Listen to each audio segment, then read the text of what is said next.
सबसे पहले आता है पेन किलर्स और कुछ फीवर की मेडिसिन, जिसमें हम लोग कहते हैं एनाल्जेसिक एंड एंटीपायरेटिक मेडिसिन। दूसरी कैटेगरी यहाँ पे हमने रखी है कफ और एंटीएलर्जिक मेडिसिन की। तीसरी होती है वोमिटिंग एंड गैस की। इसकी कुछ मेडिसिन जो आपके पास होनी चाहिए, क्योंकि ये सब कॉमन प्रॉब्लम्स हैं। कुछ कॉमन एंटीबायोटिक्स जो कि ज़्यादातर यूज किए जाते हैं वो कौन से हैं। उसके बाद कुछ अलग से मेडिसिन जो कि आपको अपने पास ज़रूर रखने चाहिए, मिसलिनियस या अदर में हम लोग उसको देख लेंगे। तो चलिए वीडियो की शुरुआत कर लेते हैं और सबसे पहले देखते हैं ऐसी कौन कौन सी पेन किलर्स और फीवर में यूज़ होने वाली मेडिसिन आपके पास होनी चाहिए। जिसमें अगर हम फीवर की सबसे पहले बात करें, जिसको हम एंटीपायरेटिक मेडिसिन भी बोलते हैं, उसमें आपको पता है कि एक ही मेडिसिन ज़्यादातर यूज़ होती है, जो कि है पैरासीटामॉल, जो कि 500 mg में यूज़ होती है और 650 mg में यूज़ होती है।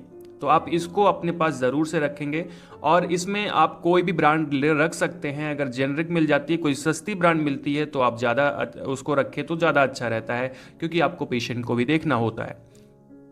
दोस्तों, अब इसमें डोलो, कालपाल, क्रोशिन, पैरासिप या दूसरी बहुत सारी मेडिसिन आती हैं। आप कोई भी रख सकते हैं, जो भी आपको इजी लगता है रखना और थोड़ा सा जो सस्ती पड़ती है। दूसरी अगर हम कैटेगरी की बात करें, जो कि है पेन किलर, जिसको हम लोग एनाल्जेसिक मेडिसिन भी कहते हैं। इसमें अगर हम ध्यान से देखें तो, क्योंकि जब पेन किलर्स हम लोग लेते हैं तो उसमें पैरासीटामॉल भी लेते हैं, क्योंकि पेन के साथ में हल्का सा फीवर भी आपको होता है। तो इसके लिए जो सबसे अच्छी मेडिसिन, एक्चुअली पेन किलर अगर देखा जाए तो, अगर प्लेन पेन किलर की बात करें तो एसिक्लोफिनेक होता है, डाइक्लोफिनेक होता है, बहुत सारी चीज़ें होती है, निमोस्लाइड होता है।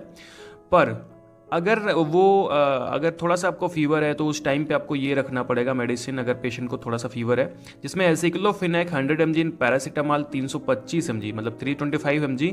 इसकी जो मेडिसिन होती हैं वो आपको रखनी होती हैं। इसकी जो फेमस ब्रांड है वो जीरोडॉल पी के नाम से आती है। पहले 325 की जगह हम लोग जो देखते थे कि पैरासीटामॉल 500 की आती थी, पर अब जो है 325 ही आती है, क्योंकि उसका जो साइड इफेक्ट होता था वो ज़्यादा होता था।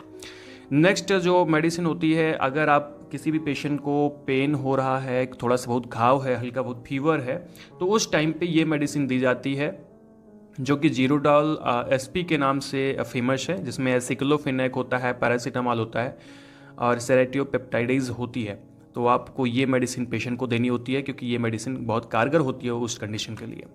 अगली जो मेडिसिन है वो निमोस्लाइड है और पैरासीटामॉल है। इसे पेन किलर है और फिर हल्के से फीवर के लिए है। और अगर आप ध्यान से देखेंगे तो सर दर्द में जो मेडिसिन यूज़ होती है शूमो, वो ज़्यादातर इसमें एक्चुअली शूमो जो है ब्रांड है और वो निमोस्लाइड प्लस पैरासीटामॉल होता है। तो खास करके सर दर्द में इसका यूज करते हैं। तो निमोस्लाइड ये जो है हम लोग इसको यूज कर सकते हैं और इसको आपको अपने पास ज़रूर रखना चाहिए। अगर आप मेडिकल प्रैक्टिस कर रहे हैं या करने वाले हैं तो आपको ये सब रखना ज़रूर पड़ेगा।